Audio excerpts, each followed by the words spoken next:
Hello students, good morning. You are connected with RK Swaj for Mathematics 10 plus 2. Chapter name is Linear Programming Problem. इनसे related कुछ आज और question करना चाहेंगे, जैसे कि यहाँ पे आपको नज़र आ रहा होगा। कुछ एक प्रॉब्लम और ले लेते हैं। A small manufacturer has employed 5 skilled men and 10 semi-skilled men. क्या कहा है उसने? तो यहाँ पर एक मैन्युफैक्चर है, उसके पास एम्प्लॉयड है, जिसमें 5 स्किल्ड हैं तो 10 सेमी स्किल्ड हैं। मतलब अच्छे जानने वाले 5 हैं तो कम जानने वाले 10 हैं। And makes an article in 2 qualities, deluxe model and ordinary model. तो 2 क्वालिटी के प्रोडक्ट वहां पर बनाते हैं आर्टिकल जिसकी बात कर रही। एक है डिलक्स मॉडल यानी कि अच्छा मॉडल, और एक है ऑर्डिनरी मॉडल यानी साधारण सा model. The making of deluxe model required 2 hours work by a skilled man. जो ये डिलक्स मॉडल बनाएगा उसके लिए जरूरत पड़ेगी 2 घंटे काम करना पड़ेगा एक स्किल्ड मैन ने, जिसको नॉलेज अच्छी है। And 2 hour work by semi skilled man. 2 घंटे काम करना पड़ेगा जिसको नॉलेज कम है, जिसको सेमी स्किल्ड मैन बोल रहे हैं। The ordinary model require 1 hour by skilled man. जो ऑर्डिनरी ऑर्डर है, आइटम है, आर्टिकल है, उसके ऊपर 1 घंटा लगाया जाएगा स्किल्ड पर्सन के द्वारा, और 3 घंटे का टाइम दिया जाएगा उस पर सेमी स्किल्ड मैन ने। By union rule no man may work for more than 8 hours। एक यूनियन का रूल है कि 8 घंटे से ज्यादा कोई भी वर्कर काम नहीं करेगा एक दिन के अंदर। The manufacture clear profit on deluxe model is Rs15। जो डिलक्स मॉडल बनाया जाता है उस आर्टिकल की जो प्रॉफिट की बात करें तो उस पर 15 रुपये का प्रॉफिट होता है। And on the ordinary model is Rs10। और जो साधारण सा मॉडल है उसके ऊपर जो प्रॉफिट आएगा वो कहता है 10 रुपीज है। How many of each type should be made in order to maximise his total daily profit. तो किस तरीके से आप इनके टोटल डेली प्रॉफिट को मैक्सिमाइज करके दिखाएंगे। तो ये तो आप समझ ही गए होंगे कि एलपीपी से ही सोल्व करना है। तो कैसे करते हैं? सबसे पहले इसकी इंफॉर्मेशन को हम उतार लेते हैं अपने पेपर पर।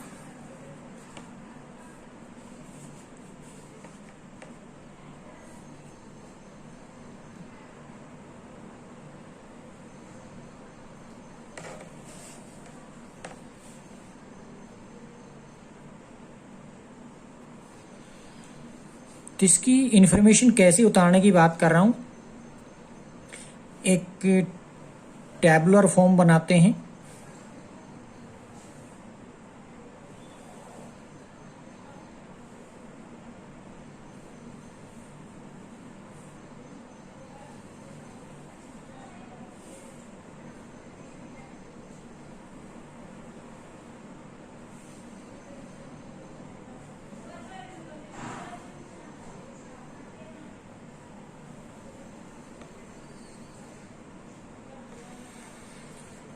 तो 2 तरह के मॉडल हैं।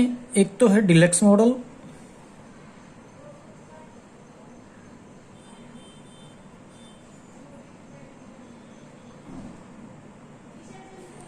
और दूसरा है ऑर्डिनरी मॉडल।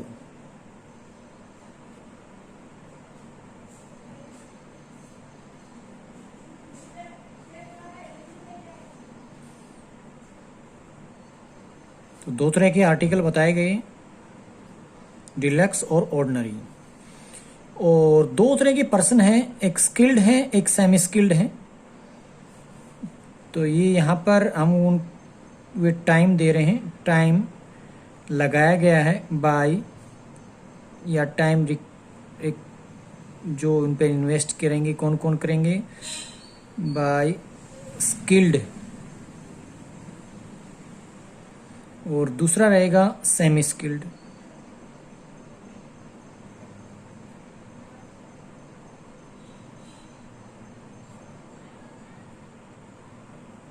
पर्सन। इसमें क्या कहा उसने, तो यहां से उतारते हैं, देखोगे आप, पर्सन उसके पास 5 स्किल्ड हैं और 10 सेमी स्किल्ड मैन है। ठीक है, क्योंकि मैन के बारे में मैंने ऐसा कुछ नहीं लिखा अभी यहाँ पर इन दो में, तो ज़रूरत पड़ेगी हमें और भी, तो उसके लिए हम यहाँ पर लिख लेते हैं मैक्सिमम अवेलेबल टाइम।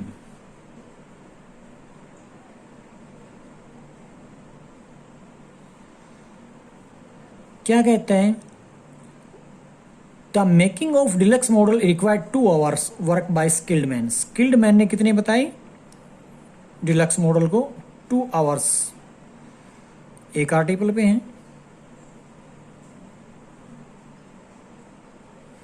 और आगे कहता है सेमी जो स्किल्ड है उस पे भी 2 आवर्स हैं।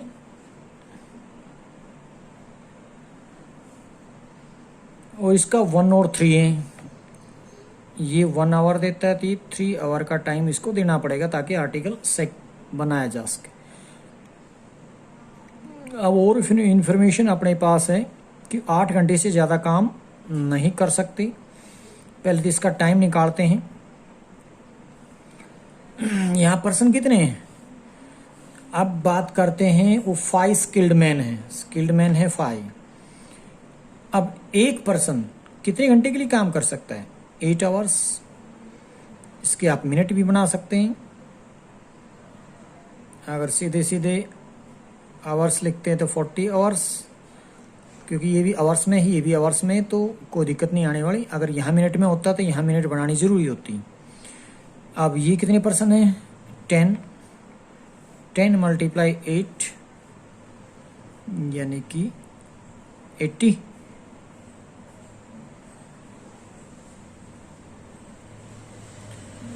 अब एक इन्फॉर्मेशन और बची है जो प्रॉफिट की बात कर रहा था। ये प्रॉफिट मिलेगा इसको 15 रुपीज़ और 10 रुपीज़। डिलक्स पे 15 रुपीज़ है, यहाँ पे 10 रुपीज़ है।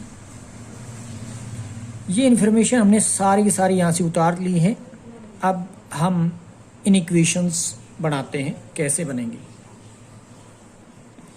तो सबसे पहले और जो मेन पॉइंट है वो है x किसको कह दे, y किसको कह दे, क्योंकि x और y के अंदर लीनियर इक्वेशन जो हम बनाने वाले हैं। तो 2 बातें आपके दिमाग में होती होंगी, इधर लिखें x y या फिर इधर लिखें। तो देखोगे ये टोटल आर्टिकल, जैसे कि बात करें डिलक्स की, तो टोटल आवर्स यहाँ पे लगाए, यहाँ पे लगाए, इधर लगाते हैं, तो कोई सीक्वेंस बनती नजर आ रही है क्या, फिर देख लीजिए। जो भी आर्टिकल तैयार हो रहे हैं डिलक्स और ऑर्डिनरी है, और उसमें टाइम स्किल पर्सन दे रहे हैं और सेमी स्किल पर्सन द्वारा टाइम दिया जा रहा है। तो नंबर ऑफ स्किल पर्सन बोलूं, number of semi skill person बोलूं, या number of article of deluxe बोलूं, number of article of ordinary article बोलूं, तो आपको पता लग गया होगा, क्योंकि उसने जो पूछा है आर्टिकल के बारे में पूछ रखा है। How many of each type should he made, कितने बनाए जाए इन ऑर्डर टू मेक से हिज प्रॉफिट, डेली प्रॉफिट कितना आ जाए। तो सीधी बात है, इनको बनाना पड़ेगा, तो यही आपको लेट करना पड़ेगा। तो यहां से आपको अंदाजा आ गया होगा एक्स किसको लेट कर रहे हैं, वाई किसको लेट कर रहे हैं। तो लेट करते हैं सबसे पहले x and y be the number of deluxe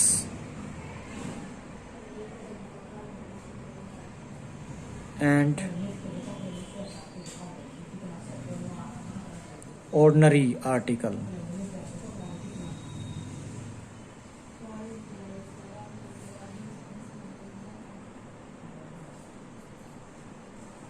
respectively. अब ये इसके अकॉर्डिंग हम जो बात करके आए, एक्स और वाई का पता लग गया हमने, एक्स किसको कह रहे हैं, वाई किसको कह रहे हैं। सबसे पहले आप प्रॉफिट फंक्शन बना सकते हैं, यहां बोलना चाहो तो बोल दो एंड जेड इज, जेड किसको लेट कर रहे हैं, मतलब ये डिनोटेड टू डिनोटेड टू, किसको डिनोट कर रहे हो? जो जेड जो डिनोट किया जाए टोटल डेली प्रॉफिट को।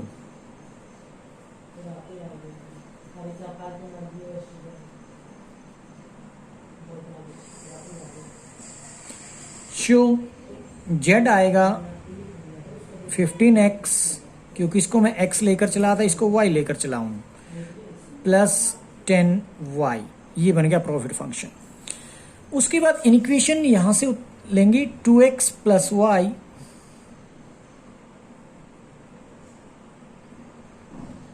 Less than 40। अब कहोगे लेस देन कहां से आ गया? क्योंकि 40 घंटे से ज्यादा कोई काम नहीं करेगा वहां पर, ये रूल है, तो इसलिए कम कर सकते, ज्यादा नहीं कर सकते। यहां से 2x प्लस 3y, वो भी लेस रहेगा 80, और x और y अब जानते हैं हर सम में लिखा जाता है ग्रेटर देन 0। अब इसको कैसे रिप्रेजेंट करें?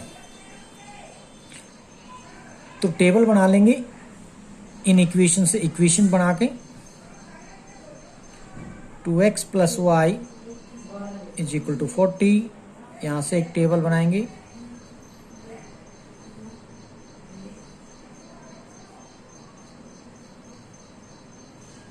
अगर x की जगह आप पे 0 डालते तो y 40 आ रहा है, अगर इसको 0 डालते हो तो यहाँ पे 20 आएगा। एक और है, इसकी इक्वेशन बनाओगे तो इक्वल टू 80 हो जाएगा, यानी कि 2x plus 3y is equal to 80। तो यहाँ पर x की जगह न y की जगह 0 डाल सकते हो, इजीली आपको वैल्यू मिल जाएगी। तो 40 आया है, और 10 डाल दो y की जगह, 30 उधर जाकर माइनस हो जाएगा, और 2 से डिवाइड करोगे तो 25 आएगा। ये टेबल बनने के बाद आप ग्राफिकली अलॉट कीजिए इन पॉइंट्स को।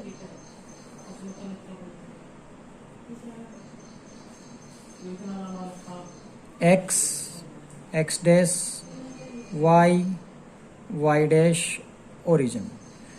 आप 10 का गैप ले सकते हैं, 10, 20, 30, 40, 50 और 10, 20, 30, 40, 50। 0 पे 40 है, ये रहा पॉइंट। 20 पे 0 है, ये पॉइंट रहा। इसको स्केल में रखकर लाइन ड्रॉ कीजिए।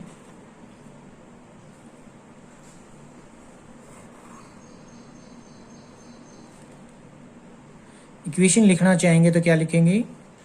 2x plus y is equal to 40। दूसरा है, इसके लिए टेबल 40 पे 0, यानी कि ये रहा 40 पे 0। 25 पे 10, कहाँ है 25? ये 25 पे 10, यानी कि यहीं तक जाना है, 10 तक।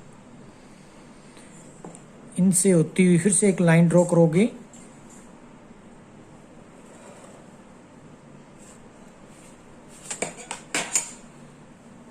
ये इक्वेशन थी 2x प्लस 3y 80।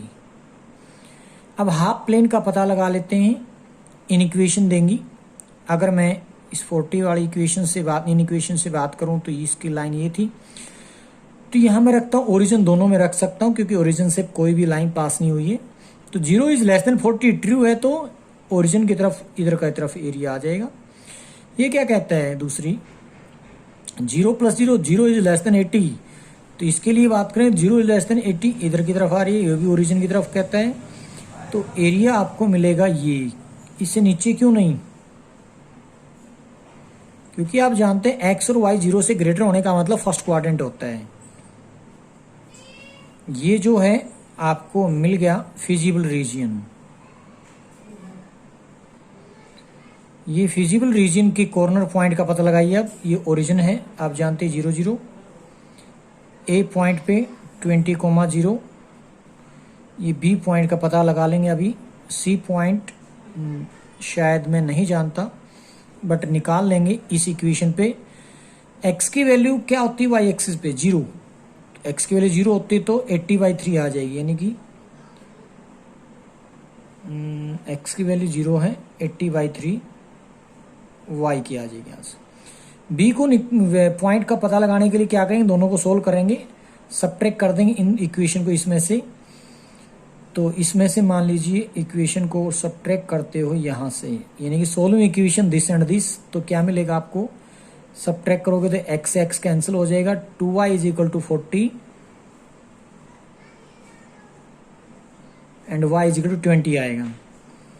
तो y तो 20 आ गया है। अब x निकालने के लिए आप जहां मर्जी रखो, इसमें रखो या इसमें, मान लीजिए आप इसमें रखते हो, क्या आ रहा है 20 इधर आकर -20 होगा, 20/2 10 आ जाएगा।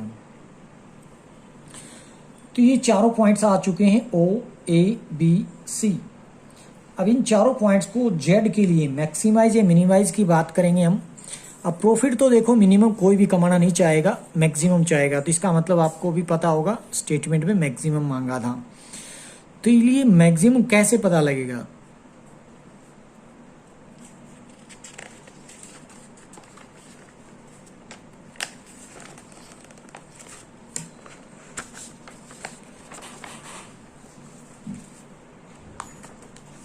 तो सबसे पहले Z है आपके पास,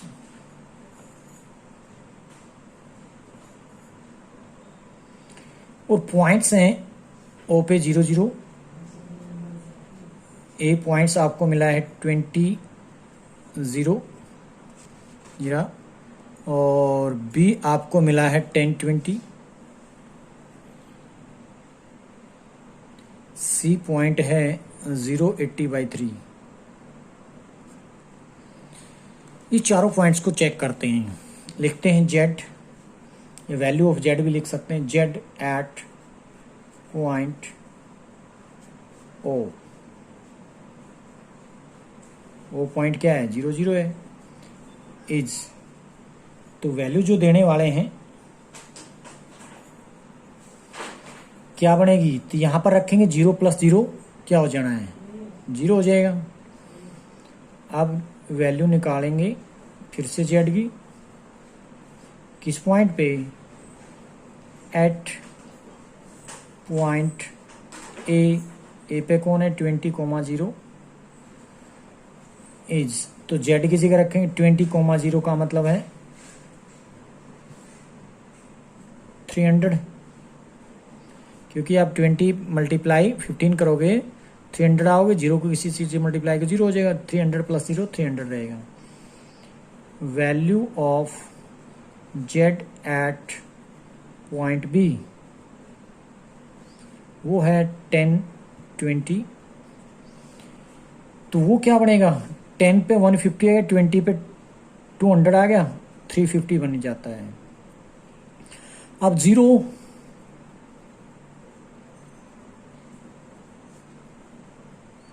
जो C पॉइंट है उस पे है 0 80/3। अगर आप 0 रखो 15 से मल्टीप्लाई करते हैं 0 होता है, इसको 10 को मल्टीप्लाई करेंगे 80/3 का मतलब 800/3, ये जाएगा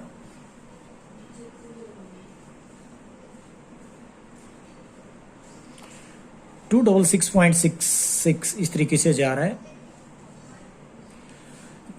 तो उसको मैक्सिमम प्रॉफिट चाहिए था, आपको दिखाई दे रहा होगा 350 ही मैक्सिमम है, क्योंकि 0 300 350 और 266.6, तो इस तरीके से सबसे ज्यादा वैल्यू आपको ही नजर आ रही होगी। तो बोलोगे Z इज मैक्सिमम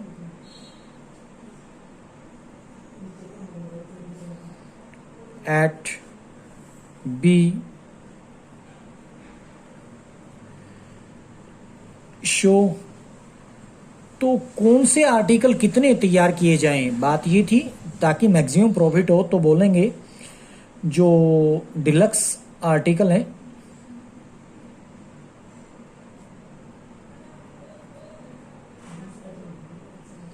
कितने रहेंगे 10, जो ऑर्डिनरी आर्टिकल है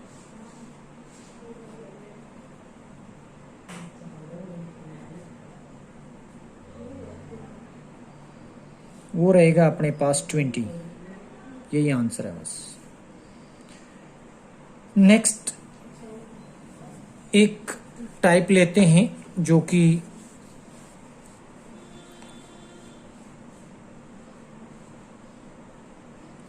ट्रांसपोर्टेशन प्रॉब्लम बोलते हैं। इसको कैसे सॉल्व करते हैं, ये रहे ये सारे एग्जाम्पल। इनमें से कोई एक उठा लेते हैं। मान लीजिए आप ये उठा लो, ये एनसीईआरटी का भी है, चाहो तो ये भी उठा सकते हो, कोई एक उठा लोगे।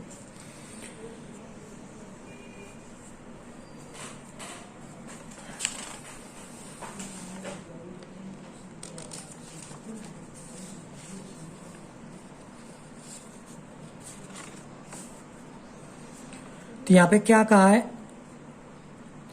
ए medicine company has factory at 2 places A and B. एक मेडिसिन की 2 फैक्ट्री हैं, ए और बी प्लेस पे इंस्टॉल कर रखी।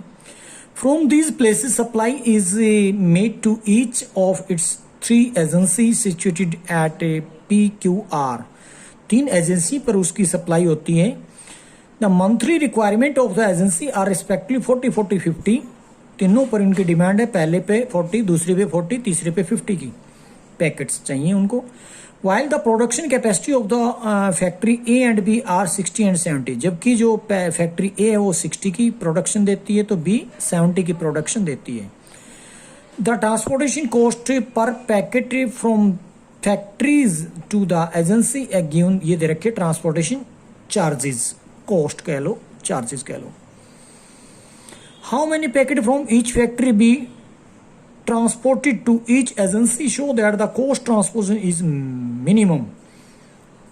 कितने पैकेट ट्रांसपोर्ट करने चाहिए कि उनकी जो ट्रांसपोर्टेशन कॉस्ट जो रहेगा वो कम से कम कहाँ कहाँ से करनी चाहिए कि कम से कम लागत आए, और मिनिमम कॉस्ट भी बताइए।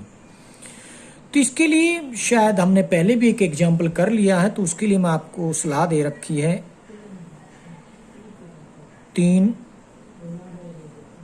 एजेंसी थी, तीनों एजेंसी को इस तरीके से, ये फैक्ट्री है, ये इधर एक फैक्ट्री है। तो फैक्ट्री उसके पास ए है, बी है, एजेंसी का नाम दिए उसने PQR।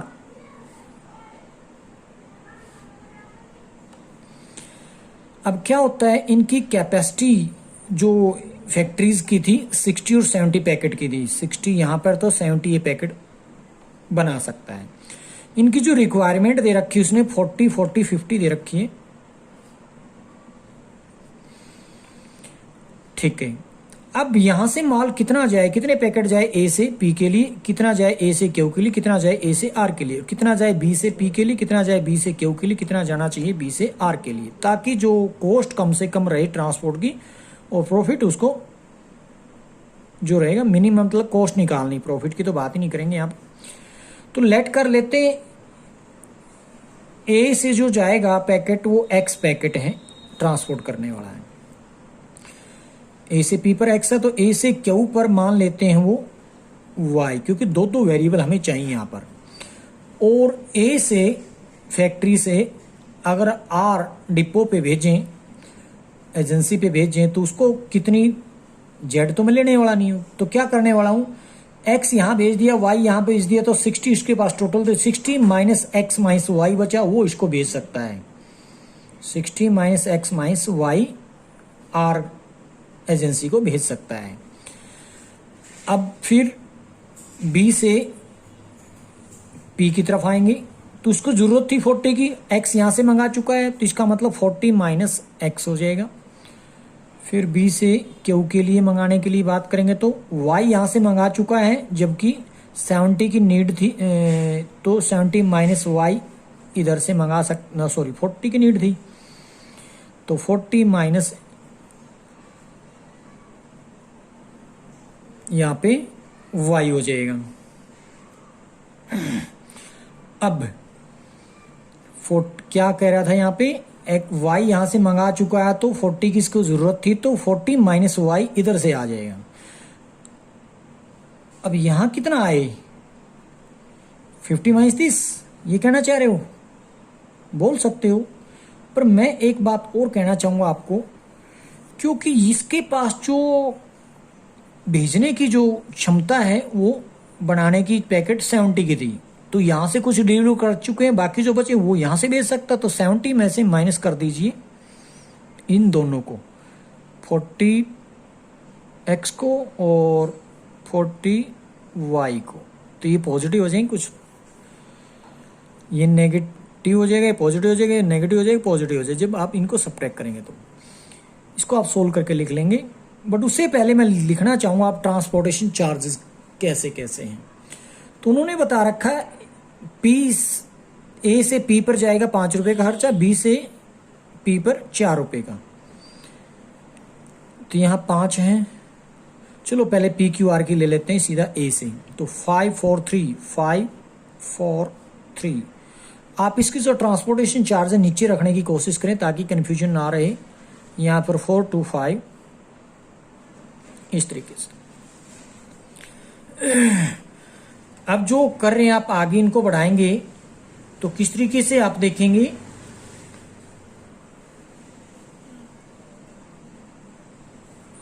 इनमें आपको इन इक्वेशन तैयार करनी, मतलब जो काम करना था वो कर चुके हैं, सिर्फ और सिर्फ बहुत ही इजी काम बचा है वो इन इक्वेशन तैयार करना, ग्राफ बनाना और सॉल्यूशन देना, क्योंकि मेन आपको प्रॉब्लम यही आती होगी इन इक्वेशन कैसे तैयार की जाए। तो ये 0 से बड़ा दिखाना, ये 0 से बड़ा दिखाना, ये 0 से बड़ा दिखाना, ये 0 से बड़ा होना चाहिए, ये 0 से बड़ा होना चाहिए, ये 0 से बड़ा होना चाहिए। ठीक है, इस तरीके से हम लिखने वाले हैं x greater than equal to 0, यहाँ y greater than equal to 0, यहाँ 60 minus x minus y greater than equal to 0, क्योंकि जितनी भी क्वांटिटी रहेंगी जो सप्लाई करेगा वो पॉजिटिवली करेगा, नेगेटिव तो करने से रहा, इसलिए ग्रेटर देन बोल रहा हूँ। इनको भी आप लिख सकते हो, इन x और y को दूसरी तरफ लेके जाओगे तो पॉजिटिव हो जाएंगे, और x plus y less than equal to 60 लिखोगे, लेस देन 60। और अगली है आपके पास 40 माइनस एक्स ग्रेटर देन 0, तो यहाँ पर आप लिख सकते हैं x is less than equal to 40। आगे बढ़ते हैं तो 40 माइनस वाई ग्रेटर देन 0, यहाँ से आप बना सकते हैं y is less than equal to 40, और ये हो जाएगा 70 माइनस 80 क्या होता है -10, x और y पहले से पॉजिटिव हैं, तो x प्लस वाई माइनस 10 किससे ग्रेटर लिखोगे, 0 से। इसको तो यही छोड़ दो क्योंकि इसमें क्या चेंज कर सकते हैं। बस सारी की सारी इनइक्वालिटीज तैयार कर चुके हो। एक z के लिए जो बात करेंगे वो क्या होता है, इजी है बट थोड़ा सा लेंथी है। इन दोनों की मल्टीप्लिकेशन यानी कि 5x ऐड कर दो, इन दोनों की मल्टीप्लिकेशन यानी कि 4y, फिर ऐड कर दो इन दोनों की मल्टीप्लिकेशन यानी कि 180 माइनस 3x माइनस 3y, और इन दोनों को मल्टीप्लाई करके ऐड कर लो 160 माइनस 4x, इन दोनों की मल्टीप्लाई करोगे तो 80 प्लस कर दिया और माइनस के 2y ऐड कर दो। ये था अपने पास, इसकी कैलकुलेशन यहाँ लिखी थी हमने -10, और ये रहा x प्लस वाई -10, इसको 5 से मल्टीप्लाई कर दो यानी 5x 5y माइनस 50, ये z बन जाएगा। तो पहले x को लिखोगे 5 प्लस के 2 रह जाएंगे कि 3 माइनस करोगे तो प्लस के 2 में -4 करते तो माइनस के 2x और प्लस के 5 रह गए वापस 3, क्योंकि 10 तो ये हो गए पॉजिटिव और 7 हो गए नेगेटिव, तो 3x रह गए, लाइक टर्म होगी। अब कैलकुलेट करेंगे y वाली टर्म, 5 और 4 9y तो पॉजिटिव है और नेगेटिव अपने पास 5, तो कितने रह गए 4। y की बात करता हूं तो ये 5 तो नेगेटिव है और पॉजिटिव थी अपने पास 9, तो 4 रहेगी। ठीक है, कांस्टेंट टर्म की बात करते हैं तो 180 पॉजिटिव है, 160 पॉजिटिव है, 80 पॉजिटिव है, तो कितने हो गए 240 340 420, 420 में से 50 माइनस कर दो, तो यहाँ पर आपको कैलकुलेशन में मिलेगा शायद 370। z मिल गया आपको, z मिल गया, इनइक्वालिटीज आ चुकी हैं, बस ग्राफिकली सॉल्यूशन देना बाकी रहता है। वो कैसे देंगे,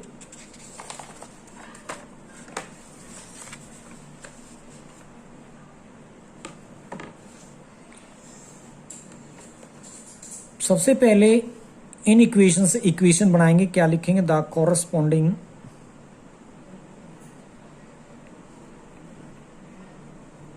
equations are x plus y is equal to 60, अगला है x इज इक्वल टू 40, अगला है अपने सामने y इज इक्वल टू 40, आगे है x plus y is equal to 10। अब इनकी इक्वेशन बनाने के बाद इनकी टेबल तैयार करेंगे।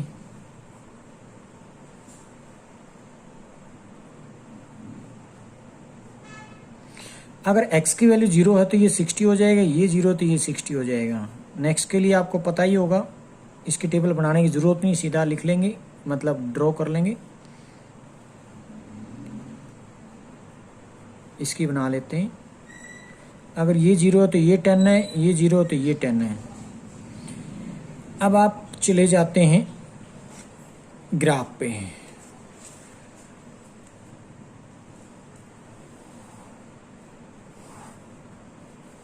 कहाँ तक है? 60।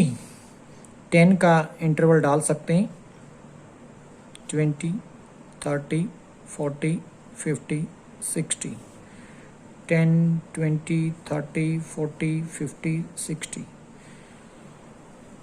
0 पे 60, 0 पे 60 यानी कि ये पॉइंट, 60 पे 0 यानी कि ये पॉइंट। इन दोनों को स्केल में रखकर आप लाइन ड्रॉ करेंगे। उसके बाद साथ साथ हाफ प्लेन का पता लगा लेंगे। इसको रखोगे x plus y is equal to 60।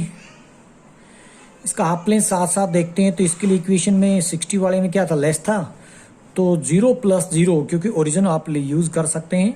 0 plus 0 is less than 60, 0 is less than 60 true है, ट्रू है तो अंदर की तरफ आएगा एरिया। ये हाफ प्लेन इधर का रहेगा। आगे बढ़ते हैं। x is equal to 40, x is equal to 10, 20, 30, 40। ये है x इज इक्वल टू 40। ये y एक्सिस के पैरेलल ड्रॉ कर देंगे एक लाइन, यानी कि perpendicular to x axis through the x is equal to 40।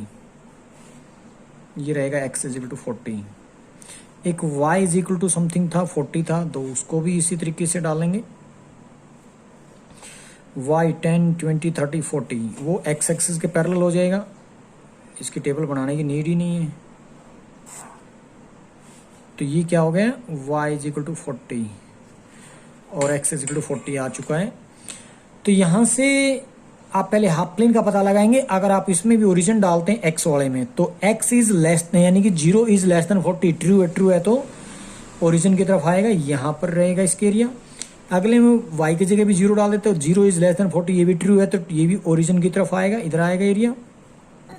तो अभी तक तो ये जो है ऐसी पॉलिनोमियल नज़र आ रही है जिसकी 5 साइड्स हैं। ओ अभी और आगे बढ़ते हैं, कुछ एक शायद और रहती इक्वेशन, ये रही। उस इक्वेशन की टेबल हम बना चुके हैं। 0 पे 10, 0 पे 10 ये पड़ा पॉइंट, ये वाला ले लिया मैंने 0 पे 10। अब ले लेता हूँ 10 पे 0, 10 पे 0 ये है। अब इन दोनों पॉइंट से होती हुई फिर से लाइन ड्रॉ करोगे, जो कि आप इस तरीके से देख पा रहे होगे। ये है x plus y is equal to 10। अब इसके कॉर्नर पॉइंट्स का पता लगाएंगे। a, फिर ये b है, ये c है, तो ये d है, ये e है।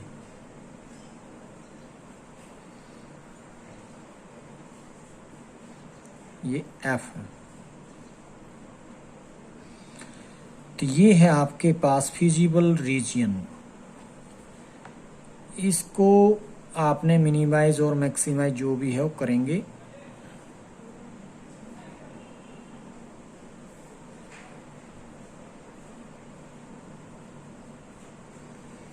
ये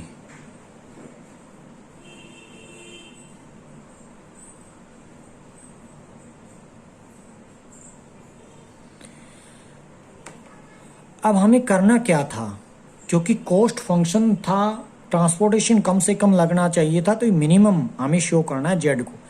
जेड है क्या अपने पास? ये रहा 3x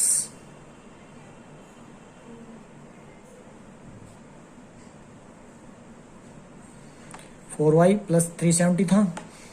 तो पॉइंट पहले निकालने पड़ेंगे। ए पॉइंट्स पे क्या शायद हमें पता है 10 पे 0 है, बी पॉइंट का पता है 1 2 3 4 40 पे 0 है, सी पॉइंट को निकालना पड़ेगा। ई पॉइंट का शायद हमें पता है 10 20 30 40 पे, यानी कि 0 पे 40 ई पॉइंट है। और एफ की बात करें तो 0 पे 10 है।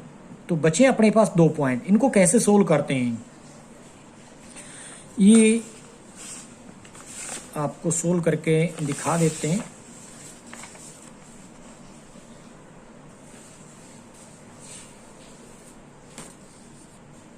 देखिएगा, बात करें हम अगर डी पॉइंट की तो y इज इक्वल टू 40 है, और दूसरी इक्वेशन कट कर रही है x plus y is equal to 60 और y इज इक्वल टू 40। इन दोनों इक्वेशन को सोल्व करेंगे तो क्या करेंगे, y की वैल्यू यहाँ पर रख देंगे। तो x plus 40 is equal to 60, तो वैल्यू क्या आती है x की, 60 minus 40 that is equal to 20। तो x की वैल्यू 20 है तो पॉइंट आ जाएगा y की वैल्यू 40, तो 20 40 लिख दिया जाएगा। कौन सी पॉइंट की बात कर रहे थे, d की, 20 40।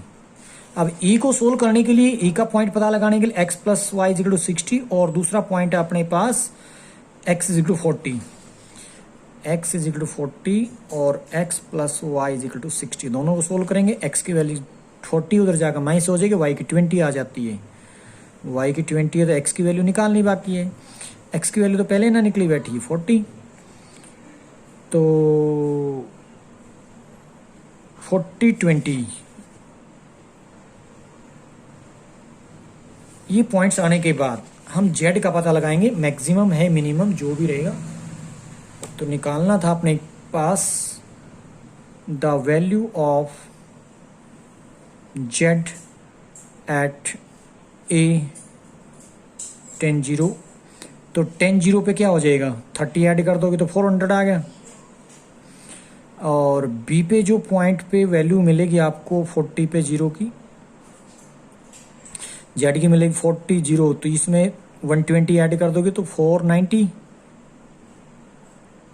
और c पॉइंट की बात करें तो वो है अपने पास 40 20, 120 यहाँ पर और 80 यहाँ पर, 200 570 आ जाता होगा।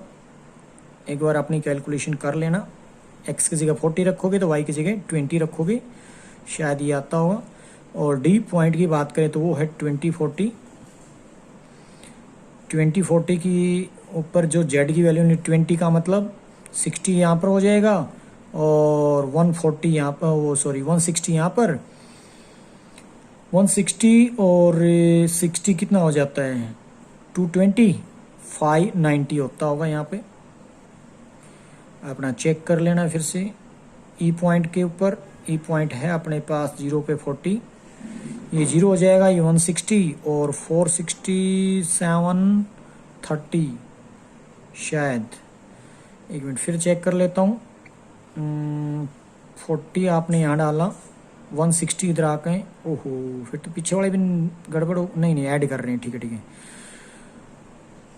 तो 0 तो ये हो ही गया, 4t को 4 से मल्टीप्लाई करते हो 160 में ऐड करोगे 370, तो 530 बनता होगा। f पॉइंट की बात करते तो वो है 0 पे 10, 10 का मतलब 40 में ऐड करते तो 410 बनता है। अब उसने मिनिमम कॉस्ट मांगी तो कहाँ नज़र आती है आपको मिनिमम कॉस्ट, शायद ये, ठीक है, मे बी।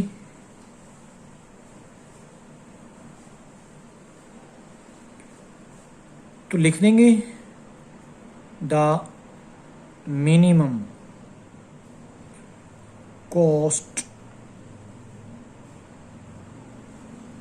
एट